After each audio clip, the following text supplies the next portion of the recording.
Alhamdulillah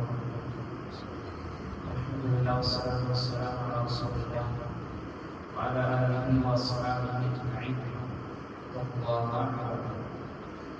Aisyah radhiyallahu anha dari Rasulullah sallallahu alaihi wasallam, ahabbul a'mali ila Allah adwamuha wa Rasulullah sallallahu alaihi wasallam പറഞ്ഞു, അഹബ്ബുൽ അഅ്മാലി ഇലല്ലാഹ്, അല്ലാഹു സുബ്ഹാനഹു വ തആലയിലേക്ക് ഏറ്റവും പ്രിയങ്കരമായ അമലുകൾ എന്ന് പറയുന്നത് അദ്വമുഹ, അത് എപ്പോഴും നിലനിൽക്കുന്നതാണ്, നിത്യമാക്കുന്നതാണ്.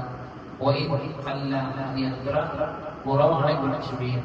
നമ്മളെ ഈ ഹദീസ് ഒരുപാട് തവണ നമ്മുടെ ജീവിതത്തിൽ കേട്ട ഹദീസാണ്. ഈ ഹദീസ് വളരെ പ്രാധാന്യത്തോടു കൂടി അറിയിക്കുന്നത്, ഒരു വ്യക്തി ഒരു ദിവസം ഒരുപാട് അമൽ ചെയ്യുക, അല്ലെങ്കിൽ ഒരാഴ്ച ഒരുപാട് അമൽ ചെയ്യുക, അല്ലെങ്കിൽ ഏതെങ്കിലും മാസങ്ങളിൽ പ്രത്യേകമായി കൂടുതലായി അമൽ ചെയ്യുക എന്നുള്ളതല്ല അല്ലാഹു സുബ്ഹാനഹു വ തആലയ്ക്ക് ഏറ്റവും പ്രിയങ്കരമായിട്ടുള്ളത്. മറിച്ച് എല്ലായ്പ്പോഴും ഒരാൾക്ക് ഒരു അമൽ ചെയ്യാൻ കഴിയുന്നുണ്ടെങ്കിൽ അതാണ് അല്ലാഹു സുബ്ഹാനഹു വ തആലയ്ക്ക് ഏറ്റവും പ്രിയങ്കരമായിട്ടുള്ള വ്യക്തി. ആഴ്ചയിൽ ഒരു ദിവസം അല്ലെങ്കിൽ ഏതെങ്കിലും ഒരു സമയങ്ങൾ വരുമ്പോൾ രാത്രി നമസ്കാരം, അതല്ലെങ്കിൽ കുറച്ച് ഈമാനികമായ ഉണർവുണ്ടാകുന്ന സമയത്ത് ഒരു ദുഹാനസ്കാരം, അതല്ലെങ്കിൽ അവരുടെ കാര്യങ്ങളാവണം, ഏത് തന്നെ ആവണം, എന്ത് തന്നെ കർമ്മങ്ങളാവട്ടെ, അയാൾ എന്ത് ചെയ്യണം, അയാൾ ചില സമയത്ത് അത് ചെയ്യുന്നു. ആ സമയത്ത് ചെയ്തതിന് അദ്ദേഹത്തിന് പ്രതിഫലമുണ്ട്. പക്ഷെ അല്ലാഹു സുബ്ഹാനഹു വ തആലയ്ക്ക് ഏറ്റവും പ്രിയങ്കരമായത് എന്താണ്?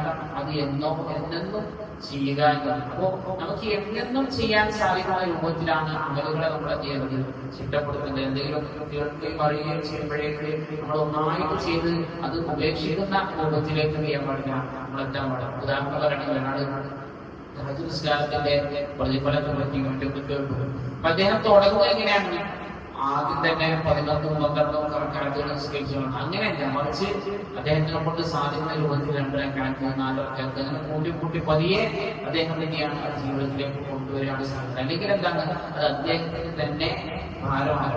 നമ്മുടെ റസൂലുള്ളാഹി സ്വല്ലല്ലാഹു അലൈഹി വസല്ലം പറഞ്ഞില്ലേ, നിങ്ങൾ രാത്രിസ്കാരം തുടങ്ങുകയാണെങ്കിൽ ഏറ്റവും ചെറിയ 2 റക്അത്തുകൾ കൊണ്ടാണ് നീണ്ടത് അത് തുടങ്ങേണ്ടത്. നമ്മളെന്തായിരുന്നു രാവിലെ നിസ്കാരം തുറക്കുമ്പോൾ വളരെ ദീർഘമായി 2-3 പേര് ഓതിയിട്ട് ആ രൂപത്തിൽ എന്താണ് തുടങ്ങേണ്ടത്. മറിച്ച് ചെറിയ ചെറിയ സുഹൃത്തുക്കൾ ഓതിയിട്ടാണ് ചെയ്യുന്നത് നമ്മളതിലേക്ക് കയറുന്നത്. മഹാനായ ഹസൻ ബസ്രി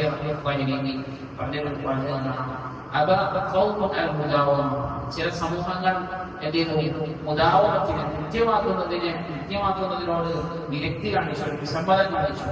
والله ما المؤمن الذي يعمل شهرا او شهرين او عاما او عامين. ഏതെങ്കിലും ചില മാസങ്ങളിൽ അല്ലെങ്കിൽ 2 മാസങ്ങളിൽ അല്ലെങ്കിൽ ഏതെങ്കിലും വർഷങ്ങളിൽ 2 വർഷങ്ങളിൽ അമൽ ചെയ്യുന്ന ആൾ ഒരിക്കലും അതല്ല അല്ലാഹുവിനെ തന്നെയാണ് ചെയ്യുന്നത്. അദ്ദേഹം യഥാർത്ഥമായ മുഅ്മിനല്ല. അദ്ദേഹം പറഞ്ഞു, ലാ വല്ലാഹി മാ ജഅല അല്ലാഹു ലിഅമലിൽ മുഅ്മിനി അജറൻ ദൂനൽ മൗത്ത്. മരണമല്ലാതെ ഒരു മുഅ്മിനിന്റെ അമലുകൾക്ക് അല്ലാഹു സുബ്ഹാനഹു വ തആല അവധി നിശ്ചയിച്ചിട്ടില്ല. അപ്പോ നമ്മളെ കൊണ്ട് എന്ത് ചെയ്യാൻ സാധിക്കുകയാണെങ്കിലും അതൊക്കെ നമ്മൾ നിത്യമാക്കാൻ വേണ്ടി പരിശ്രമിക്കുക. അതാണ് അല്ലാഹു സുബ്ഹാനഹു വ തആലയ്ക്ക് ഏറ്റവും പ്രിയങ്കരമായ അമലുകൾ എന്ന് ഇമാം മാലിക് റഹ്മത്തുള്ളാഹി പറഞ്ഞു, റഹിമല്ലാഹു അല്ലസിൽ ഖൗല ത്വയ്യിബ വൽ അമല സ്വാലിഹ വൽ മുദാവമത. അല്ലാഹു ഒരു വ്യക്തിയെ കാരുണ്യം ചൊരിയട്ടെ, നല്ലത് സംസാരിക്കുന്ന, നല്ലത് പ്രവർത്തിക്കുന്ന, അതുപോലെ തന്നെ അമലുകളിൽ മുദാവമത്തുള്ള എന്തെന്നും ചെയ്യുന്ന ഒരു വ്യക്തിക്ക് അല്ലാഹു സുബ്ഹാനഹു വ തആല ചെയ്യട്ടെ, റഹ്മത്ത് ചൊരിയട്ടെ എന്ന് പ്രാർത്ഥിച്ചതായി കൊണ്ട് കാണുവാൻ സാധിക്കും. അതുകൊണ്ട് നമ്മൾ എത്ര അമൽ ചെയ്യുകയാണെങ്കിലും അത് എത്ര കുറവാണെങ്കിലും അതൊക്കെ നിത്യമായി ചെയ്യാൻ നമ്മൾ ശ്രമിക്കുക.